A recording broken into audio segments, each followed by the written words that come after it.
तो वहीं संसद में सुरक्षा चूक मामले में गिरफ्तार 5वें आरोपी ललित झा ने बड़ा खुलासा किया है। ललित झा के मुताबिक उसने सभी मोबाइल को आग के हवाले कर दिया है। आपको बता दें कि संसद में घटना के बाद ललित झा सभी चारों आरोपियों के मोबाइल लेकर फरार हो गया था।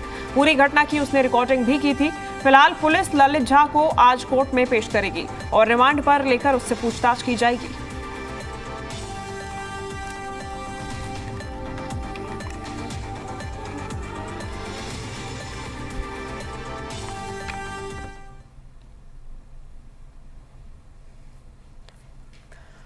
तो संसद में सुरक्षा में सेंध के मामले में जिन 4 आरोपियों को गिरफ्तार किया गया है उनसे special cell new friends colony में पूछताछ कर रही है और ज्यादा जानकारी दे रही है हमारी संवाददाता अनुष्का गर्ग।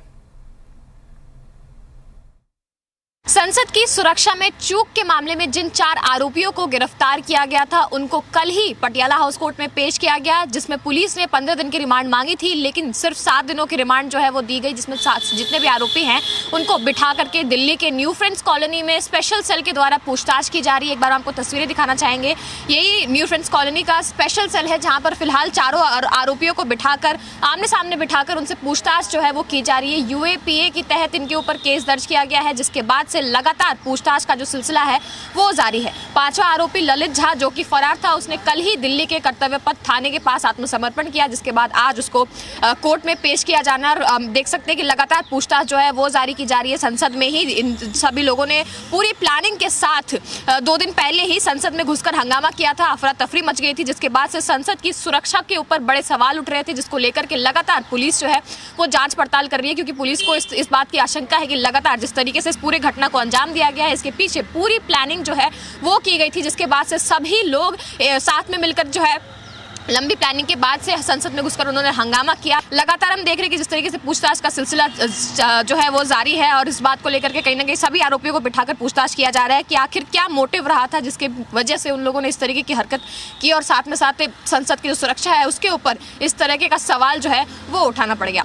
अनुष्का गर्ग, जी मीडिया, दिल्ली। तो संसद की सुरक्षा में सेंध में अब 10 बड़े खुलासे क्या हुए हैं वो आपको बताते हैं। देखिए, ललित झा ने 4 आरोपियों के फोन नष्ट कर दिए हैं। सबूत नष्ट करने के लिए मोबाइल जलाए गए हैं।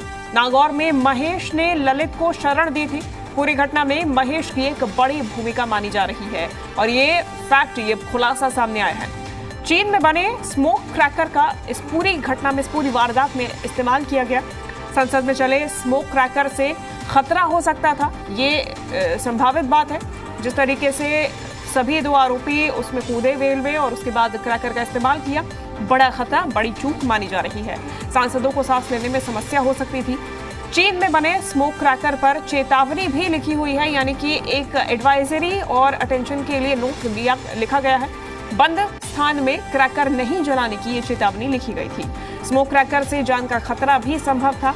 ऐसे में अगर कोई दुर्घटना हो जाती तो फिर बड़ी चूक ये मानी जाती और ऐसे में फिलहाल पूछताछ इन सभी आरोपियों से इस पूरे मामले में जारी है और ये 10 बड़े खुलासे इस पूरे मामले को लेकर अभी तक हो चुके हैं।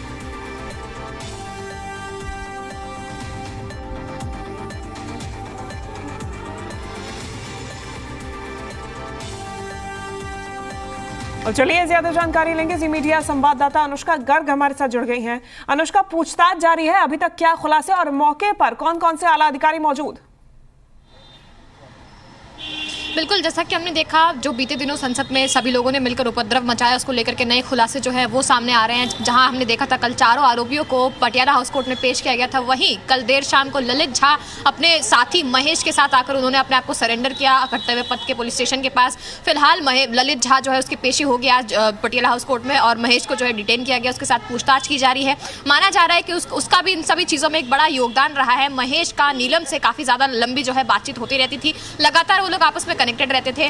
भगत सिंह फैन पेज जो है उसके माध्यम से सभी लोग आपस में मिले थे और बताया जा रहा है कि सभी लोग काफी ज्यादा एक्टिवली पार्टिसिपेट कर रहे थे। किसान आंदोलन में भी इन लोगों को कहीं ना कहीं देखा गया था और सभी लोग काफी लंबे समय से संसद भवन के अंदर इस तरीके का उपद्रव मचाने को लेकर के प्लानिंग जो है वो कर रहे थे। फिलहाल जो है जो रीसेंट अपडेट्स उसमें ये बताया गया है कि ललित झा जो है जो कि फरार हो गया था, सभी आरोपियों के मोबाइल को लेकर के उन्होंने सारे साक्ष्य जो है वो जला दिए, मोबाइल फोन्स को उन्होंने आग के हवाले कर दिया और उसके बाद लगातार जब उन्होंने अपडेट्स देखी कि लगातार पुलिस जो है वो छानबीन कर रही है तो उसके बाद उन्होंने आकर बस पकड़ा और राजस्थान से वापस दिल्ली आए और उन्होंने आत्मसमर्पण जो है वो कर दिया। और साथ ही साथ पूछताछ जो है वो लगातार किया जा रहा है। जिन जूतों में उन्होंने जो स्प्रे कैंस है वो छुपा के ले गए थे, उन जूतों को लेकर के बताया जा रहा है कि वो लखनऊ से परचेज किए गए थे, उनको स्पेशली बनवाया गया था ताकि उसमें इस तरीके से जूते में जो है स्मोक क्रैकर्स डालकर पार्लियामेंट के अंदर ले जाया जा सके। साथ ही साथ महेश जो है वो नागौर के ही रहने वाले हैं और वहाँ पे एक मजदूर है, मजदूरी का काम करते हैं। और साथ ही साथ हम लगातार देख रहे हैं कि सभी लोगों ने काफ़ी लंबी प्लानिंग करने के बाद से इस तरीके की घटना को अंजाम दिया है। फिलहाल पुलिस लगातार जांच पड़ताल कर रही है और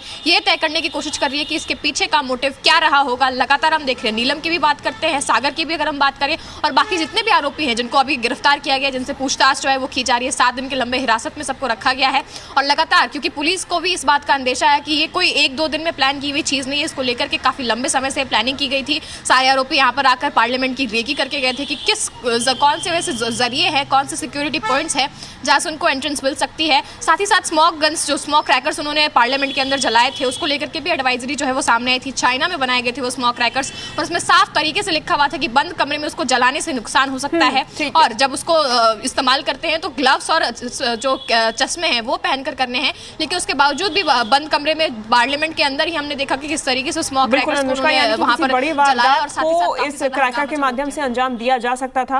हालांकि गनीमत ये रही कि कुछ इतना ज्यादा नुकसान नहीं हुआ, लेकिन एक बड़ी चूक सामने आई है और निश्चित रूप से जांच अभी बाकी है और जारी भी है। फिलहाल आप नजर बनाए रखिए। तमाम जानकारियों के लिए शुक्रिया।